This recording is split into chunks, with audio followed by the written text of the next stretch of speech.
के ग्वालपोखर विधानसभा में अधिकार यात्रा एमआईएम पार्टी की तरफ से बहुत अच्छा माहौल है। अधिकार यात्रा हमने निकाला, मुझे पास ये खबर है कि नहीं अब यहाँ पे अधिकार यात्रा करना है। मुजफ्फर भाई हमारे नज़ीर साहब हैं, हमारे पार्टी के मुजीब भाई हैं, आलम भाई हैं। तो अधिकार यात्रा में यहाँ बहुत अच्छा माहौल है। लोग अभी जो ममता बनर्जी ने जो वक्फ बोर्ड का बिल का जो जिस तरीके से बैकडोर से समर्थन किया है, उससे मुसलमान बहुत खफा हैं। हमारी मस्जिदें, हमारे मतलब ख़त्म हो जाएंगे, ये लोग समझ रहे हैं। और जिस तरीके से ममता बनर्जी ने हमारा वोट लेकर सीएम बनी है, लेकिन ये मंदिर बना रही है, बनाइए मंदिर, लेकिन हमारी जब वक्फ बोर्ड का मस्जिदों का मामला आता है तो ममता जी खामोश बैठती है। और खामोशी नहीं बैठती, हमें धोखा भी देती है कि नहीं आप हम यहाँ मानते नहीं हैं। तमिलनाडु में, कर्नाटका में रेजोल्यूशन पास किया वक्फ बोर्ड बिल के खिलाफ, लेकिन बंगाल में हमारी ममता बनर्जी सरकार ने बोला कि हम मानते नहीं, हम मानी ना, दिल्ली तक आंदोलन करो। फिर क्यों 5 दिन 6-7 दिन पहले बोला कि अपलोड करो। मैंने उस वक्त भी कहा था कि आप रेजोल्यूशन पास करिए, लेकिन नहीं किया, ये धोखा दिया। तो मुसलमान समझ रहे हैं और पब्लिक जनता जो है वो मुसलमान असद ओवैसी साहब के साथ है। ये हमारे पास में ये बॉर्डर है किशनगंज का, आपने देखा किशनगंज के इलाकों में 5 एमएलए जीते हमारे, तो ये करीब है, तो यहाँ पे लोग हमारे साथ हैं। सर, विधानसभा चुनाव 2026 में एमआईएम बंगाल में कितनी कैंडिडेट उतारी? देखिए ये तो अभी बहुत बहुत जल्दी हो जाएगा, हम कोशिश कर रहे हैं ज़्यादा से ज़्यादा कैंडिडेट उतारने का। हमारे हम कुछ करीब 40-45 कैंडिडेट हमारे पास आए हैं, लिस्ट हमारे पास आ चुकी है। अब कितना असद साहब इजाज़त देते हैं लड़ेंगे हम, लेकिन हाँ ये बात मैं दावा से कहता हूँ, एमआईएम जहाँ भी लड़ेगी मजबूती से लड़ेगी। हमेशा एमआईएम पर ये आरोप है कि वो बीजेपी को मदद करती तो ममता बनर्जी गोवा जाकर इलेक्शन लड़ी थी, वो किसको जिताने के लिए लड़ी थी? ममता बनर्जी गोवा में इलेक्शन लड़ी, किसको जिताई? बीजेपी को जिताई। ममता बनर्जी त्रिपुरा में आकर इलेक्शन लड़ी, त्रिपुरा का इतिहास है आज का, जब से हिंदुस्तान आज़ाद हुआ।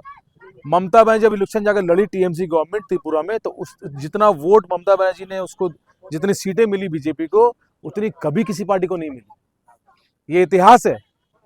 तो ममता जी लड़ी, हम दिल्ली में कांग्रेस क्यों लड़ी? फिर अभी गुजरात में ये केजरीवाल क्यों लड़ रहे हैं? ये बच्चों वाली बात है सर। ये मुसलमानों का वोट जो है ये लोग को चाहिए, इसीलिए मुसलमान इधर उधर नहीं भटके, इनके गुलाम बन के रहे, इसीलिए कर रहे हैं। लेकिन मुसलमान इस बार अपने हकों के लिए वोट करेंगे। एमआईएम चाहे 5 सीट, ये जानते हैं, तो जंगल में सर शेरों की गिनती होती है, भेड़ बकरी की गिनती नहीं होती।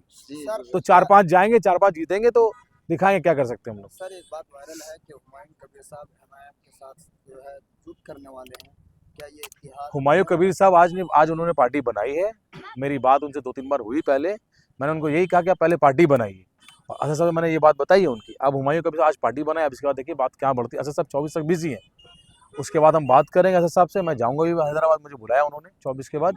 फिर देखते अगर गठबंधन होगा तो करें, क्यों नहीं करें। अगर अच्छा है, हम लोगों को बीजेपी को रोकना है। हमारा पहला मकसद है कि बीजेपी कामयाब नहीं होनी चाहिए बंगाल में।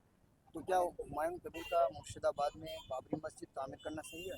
देखिए मस्जिद तामीर कोई भी कर सकता है। अब आज हमारे इलाके में मस्जिद तामीर, ममता ने मंदिर तामीर किया, और ये अगर बाबरी मस्जिद की बात चल रही है तो इसके एक बात वजाहत कर दूं, मैं वाज़ेह कर दूं कि बाबरी मस्जिद का जब ऑर्डर आया था सुप्रीम कोर्ट में, तो सुप्रीम कोर्ट ने खुद कहा था कि आप मस्जिद बनाइए, और धन्नीपुर में सुप्रीम कोर्ट में जगह दिया था कि बाबरी मस्जिद वहां बनाए। तो बाबरी में कोई दिक्कत नहीं है उसे बनाने में, बनाए।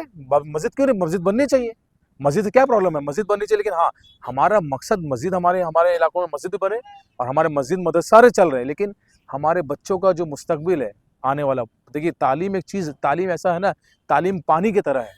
अगर अपने बच्चों को तालीम दे देंगे ना, तो वो अपना रास्ता खुद बना लें। हमारे यहाँ पे स्वास्थ्य का मसला है, सड़कों का मसला, अच्छा ये रास्ते नहीं है, हॉस्पिटल इलाज के लिए नहीं है, कलकत्ता जाना पड़ता, मुर्शिदाबाद जाना पड़ता लोगों को यहाँ से, तो उसके सिलीगुड़ी जाना पड़ता है यहाँ से। हमारा ये मसला है। मस्जिद भी बनाए, साथ में स्कूल, हॉस्पिटल, ये सभी बनाना हम लोगों को, हमारे बच्चों को तालीम के लिए काम करना। हमारे जो बुजुर्ग हैं, जो हमारी महिलाएं हैं, जो आज बोलिए, मैंने सुना यहाँ पे कि गाँव में जब डिलीवरी का केस होता है, हॉस्पिटल जाता है, रास्ते में डिलीवरी होती है, कितनी औरतें मर जाती है रास्ते में। तो ये हमारा मकसद है, हमें ये काम करना है।